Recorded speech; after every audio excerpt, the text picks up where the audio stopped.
शब्द। तुझे भरोसा नहीं ना, तो फिर जा अपने कमरे में जाकर देख। तेरे पलंग के नीचे तुझे तेरी माँ की हड्डियां मिलेंगी। प्रभात दौड़कर अपने कमरे में जाता है और अपने पलंग के नीचे देखता है। वहां पर सचमुच एक कंकाल पड़ा हुआ था और उसके शरीर पर जो कपड़े थे वो प्रभात की माँ के थे। क्या बात है, आज तो आप सुबह से ही बहुत बिजी हैं। ऐसा क्या लिख रहे हैं? बस एक फैमिली की कहानी लिख रहा था। जैसे हमारी फैमिली है ना, तुम, माँ और मैं, लेकिन थोड़े अलग तरीके से। क्योंकि ये कहानी हॉरर है और इसमें जो आदमी है ना, मैंने उसकी बीवी को मार दिया है। मतलब कहानी में ऐसा लिखा है। और जानती हो, उसके बाद जो बीवी है ना, वो एक बुरी आत्मा बन जाती है। क्या बेटा, इस तरह की डरावनी कहानियां क्यों लिखता है तू? जानता है ना, हम जो सोचते हैं, जो लिखते हैं, हमारा दिमाग पूरा दिन वैसा ही होता रहता है। माँ, परेशान होने वाली क्या बात है? राइटर हूँ मैं, मेरा तो काम है कहानियां लिखना। और वैसे भी ये सिर्फ एक कहानी है माँ, कोई सच नहीं है। उसके बाद कुछ दिन बीत जाते हैं। एक रात प्रभात को अपने ऑफिस से लौटने में देरी हो जाती है। रात के लगभग 12 बजे हुए थे। प्रभात जैसे ही अपने घर पहुंचता है, उसने देखा कि उसकी पत्नी दुर्गा डाइनिंग टेबल पर उसका इंतजार कर रही है। आ गए आप? कब से आपका इंतजार कर रही थी। देखिए ना, खाना भी ठंडा हो गया है। अरे दुर्गा, आज तुमने अपने इतने लंबे लंबे बालों को खोलकर क्यों रखा है? तुम तो हमेशा अपने बाल बांध कर रखती हो। वो क्या है ना प्रभात, जब इंसान अपनी जिंदगी से मुक्त हो जाता है ना, तो उसे दूसरे सारे बंधन खोल देने चाहिए। इसलिए मैंने अपने बालों के बंधन भी खोल दिए। ये तुम किस तरह की बातें कर रही हो? तुम ठीक तो हो? मैं बिल्कुल ठीक हूँ प्रभात। अच्छा चलो खाना खाओ। वो क्या है ना दुर्गा, मुझे भूख नहीं है। ऑफिस में कुछ खा लिया था। कोई बात नहीं, मैं तुम्हारे लिए एप्पल काट देती हूँ, एप्पल खा लो। नहीं दुर्गा, मुझे नहीं खाना है, मेरा मन नहीं है यार। तभी अचानक से दुर्गा अपने हाथ में एक बड़ा सा चाकू लेकर प्रभात पर हमला कर देती है। प्रभात अपने आप को बचाने की कोशिश करता है। आज मैं तुझे नहीं छोड़ूंगी, तुझे अपने साथ लेकर जाऊंगी अपनी दुनिया में। ये क्या बोल रही हो तुम? तुम्हारा दिमाग खराब हो गया है। आखिर तुम हो कौन? दुर्गा अपनी गर्दन टेढ़ी करते हुए बोलती है। मैं दुर्गा हूँ, तुम्हारी पत्नी।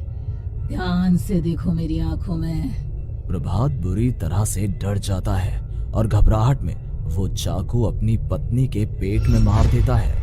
उसकी पत्नी की वहीं के वहीं मौत हो जाती है और उसकी चीख की आवाज सुनकर उर्मिला दौड़ते हुए बाहर आती है।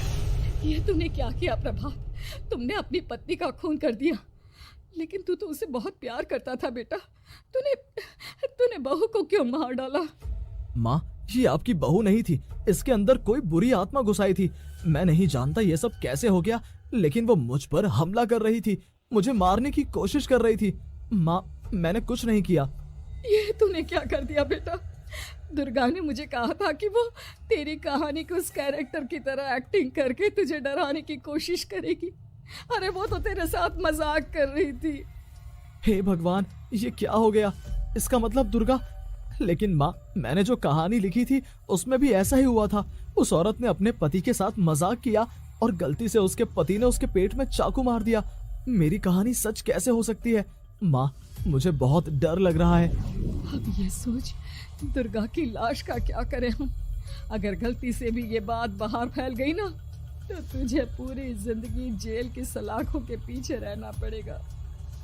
एक काम करते हैं माँ, हम घर के पीछे वाले बगीचे में उसकी लाश को दबा देते हैं। अगर कोई पूछेगा तो कह देंगे कि उर्मिला अपने मायके गई और फिर एक दिन हम भी अचानक यहाँ से कहीं दूर चले जाएंगे।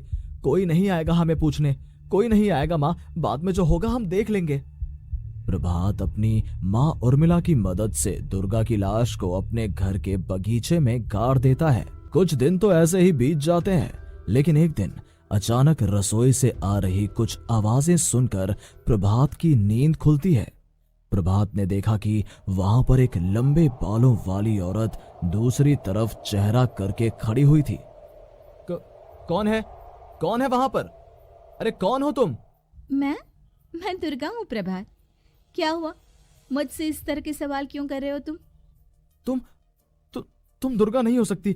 दुर्गा तो प्रभात, मैं तुम्हारी पत्नी हूँ, तुम मुझे कैसे भूल सकते हो? 4 दिन के लिए मायके क्या चली गई, तुम तो मुझे भूल ही गए। अब अगली बार ना मैं कहीं नहीं जाऊंगी। पता चला तुमने तो मुझे पहचानने से ही इनकार कर दिया। नहीं, तुम दुर्गा नहीं हो सकती। तुम दुर्गा हो ही नहीं सकती। मैं जानता हूँ ये सब क्या हो रहा है। मैंने अपनी कहानी में लिखा था कि उस आदमी की पत्नी की मौत के बाद एक बुरी आत्मा उसका रूप लेकर उसके घर में आ जाती है। तुम वही हो ना? और अचानक से खूबसूरत दुर्गा का चेहरा काला पड़ जाता है। उसकी आंखें लाल हो जाती हैं और पूरे शरीर पर बाल, लंबे नुकीले नाखून, उसके दोनों पैर उल्टे हो जाते हैं और बेहद डरावनी आवाज में वो चिल्लाकर कहती है, बुरी आत्मा, मेरा खून करके मुझे अपने ही घर में गाड़ कर तू मुझे बुरी आत्मा कह रहा है? मैं तुझे छोड़ूंगी नहीं। और अचानक से प्रभात के घर में बेहद डरावनी आवाजें गूंजने लगती हैं। घर में चारों तरफ बहुत सारी बुरी आत्माएं नजर आने लगती हैं। प्रभात घबरा कर अपनी माँ को आवाज देता है, माँ कहाँ है आप? जल्दी आइए माँ, देखिए ना ये सब क्या हो रहा है। प्रभात ने देखा कि अचानक से उसकी माँ कमरे से दौड़ कर आती है। क्या हुआ प्रभात? और ये लोग कौन है? इन सब की गर्दन टेढ़ी क्यों है? इनके बाल खुले हुए। हाँ प्रभात, ये सब लोग तो मुझे मरे हुए नजर आ रहे हैं। हाँ माँ, ये सब लोग मरे हुए ही हैं और ये ठीक वैसा ही हो रहा है जैसा मेरी कहानी में हुआ था। लेकिन मेरी कहानी के हिसाब से तो आप भी। अचानक से उर्मिला का रूप बदल जाता है। वो भी एक डरावने साए की तरह बन जाती है और बेहद डरावनी आवाज में चिल्ला चिल्ला कर कहती है, मर गई तेरी माँ। जानता है, कल रात जब तू सो रहा था ना, तो मैंने उसके शरीर का सारा खून पी लिया। अब बस हड्डियां बची है उसके शरीर में। नहीं, ऐसा नहीं हो सकता, ऐसा बिल्कुल नहीं हो सकता। मेरी माँ नहीं मर सकती। तुझे भरोसा नहीं ना, तो फिर जा अपने कमरे में जाकर देख। तेरे पलंग के नीचे तुझे तेरी माँ की हड्डियां मिलेंगी। प्रभात दौड़कर अपने कमरे में जाता है और अपने पलंग के नीचे देखता है। वहां पर सचमुच एक कंकाल पड़ा हुआ था और उसके शरीर पर जो कपड़े थे वो प्रभात की माँ के थे। माँ, अब मुझे कुछ करना पड़ेगा। लेकिन मेरी कहानी में लिखा था कि माँ की मौत मेरे हाथों से होगी, पर माँ तो पहले ही मर चुकी है और वो बुरी आत्मा मुझे भी मार देगी।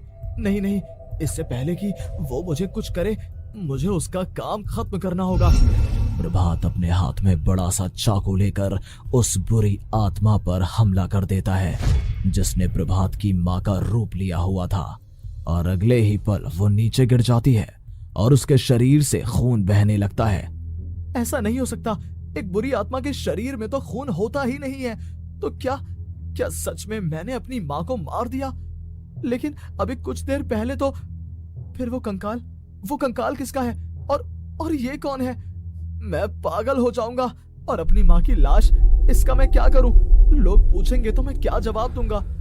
तभी वहां पर दुर्गा का रूप लेकर जो आत्मा थी उसने प्रभात से कहा, गाड़ दे अपनी माँ को ले जाकर उसी जगह जहाँ तूने मेरा खून करके मुझे गाड़ दिया था।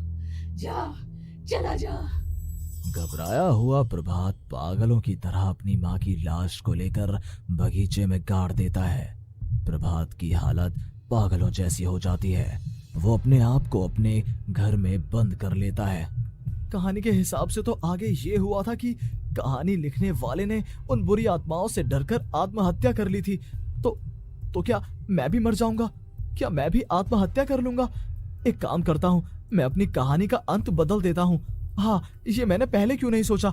मैं लिख दूंगा कि कहानी को लिखने वाला आत्महत्या नहीं करता, बल्कि कहीं दूर जाकर नए सिरे से अपनी जिंदगी शुरू करता है। यही सोचकर प्रभात ने अपनी लिखी हुई कहानी को बाहर निकाला और उसे पढ़ना शुरू किया।